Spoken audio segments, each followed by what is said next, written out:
Occasion ఏదైనా location ఎక్కడైనా తెలుగువారి వేడుక అంటే ఆలివ్ మిఠాయి ఉండాల్సిందే. మిఠాయి అంటే ఆలివ్.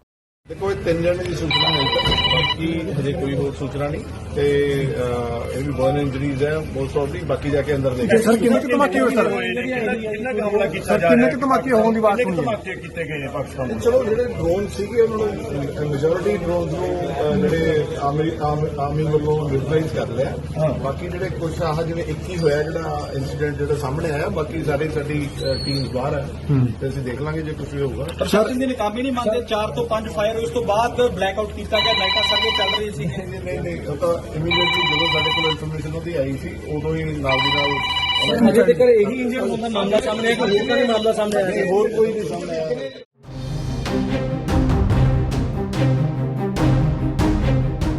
భారత్ పాకిస్తాన్ ఉద్రిక్తతల వేళ ప్రజలందరికీ ప్రభుత్వం కీలక ఆదేశాలు జారీ చేసినా కొందరు నిర్లక్ష్యం వహిస్తున్నారు.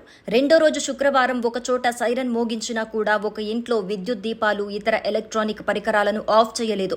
లైట్లు ఆఫ్ చేయకపోవడంతో పాకిస్తాన్ ప్రయోగించిన డ్రోన్ ఆ ఇంటిపై వచ్చి పడింది. డ్రోన్ దాడి కారణంగా ఆ ఇల్లు ధ్వంసం కాగా మంటలు వ్యాపించాయి. ఈ ఘటనతో ఆ ఇంట్లోని వ్యక్తి తీవ్రంగా గాయపడ్డాడు. వెంటనే భద్రతా దళాలు బాధితుల్ని ఆసుపత్రికి తరలించారు. ఈ ఒక్క సంఘటన చెబుతుంది బ్లాకౌట్ అనేది ఎంత ప్రాముఖ్యమో. బ్లాకౌట్ చేయకపోతే ఎలాంటి పరిణామాలుంటాయో ఇది నిరూపిస్తోంది. అందుకే శత్రు దేశాల దాడి సమయంలో లైట్లు, ఇన్వర్టర్లు, ఇతర వెలుతురునిచ్చే అన్నింటినీ బంద్ చేయాలి. లేకపోతే భారీ నష్టం ఎదుర్కొనే అవకాశం ఉందని సైన్యం హెచ్చరిస్తోంది.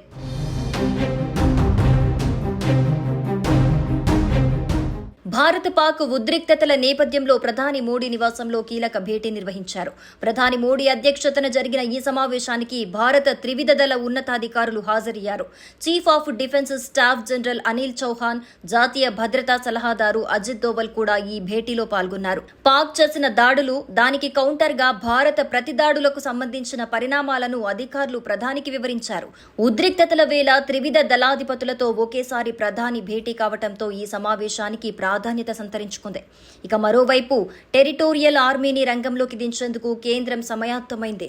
దీనికోసం భారత ఆర్మీ చీఫ్ కు కేంద్రం మరిన్ని అధికారాలను అప్పగించింది. డ్రోన్లు, మిసైల్స్ తో దాడులు చేసిన పాక్ ను భారత్ సమర్థంగా అడ్డుకుంది. ఆ రెండు విఫలం కావడంతో పాక్ మరో కుతంత్రానికి తెర తీసేందుకు ప్రయత్నిస్తున్నట్టుగా తెలుస్తోంది. సరిహద్దు ప్రాంతాల్లో దాడులు చేసి భారత్ ను ఇబ్బంది పెట్టాలనేదే పాక్ పన్నాగం. దీనితో ఆ దేశానికి అలాంటి అవకాశం ఇవ్వకుండా భారత ఆర్మీని మరింత దృఢంగా తయారు చేసేందుకు కేంద్రం నిర్ణయం తీసుకుంది.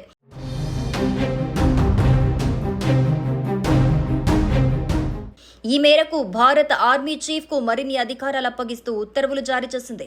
అవసరమైతే టెరిటోరియల్ ఆర్మీని రంగంలోకి దించాలని స్పష్టం చేసింది. ఇందులోని అధికారులను, నమోదు చేసుకున్న సిబ్బందిని పిలిచేందుకు అధికారం కల్పించింది. రెగ్యులర్ ఆర్మీతో కలిసి పనిచేసేందుకు సిద్ధంగా ఉండాలని కేంద్రం సూచించింది. టెరిటోరియల్ లేదా ప్రాదేశిక ఆర్మీ గురించి సింపుల్ గా చెప్పాలంటే సైనిక రిజర్వ్ ఫోర్స్.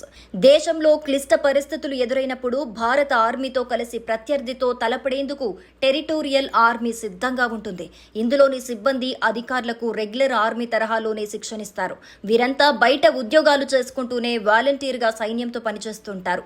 1948లో భారత టెరిటోరియల్ ఆర్మీ చట్టం ఆమోదించారు. ఆ తర్వాత 1949లో అధికారికంగా ప్రారంభమైంది.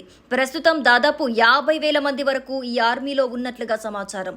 వీరంతా రెగ్యులర్ ఆర్మీలో భాగమే అయినప్పటికీ నిరంతరం సైన్యంతోనే ఉండరు. అవసరమైన సందర్భాల్లో కథన, ప్రకృతి వైపరీత్యాల్లో రంగంలోకి దిగుతారు.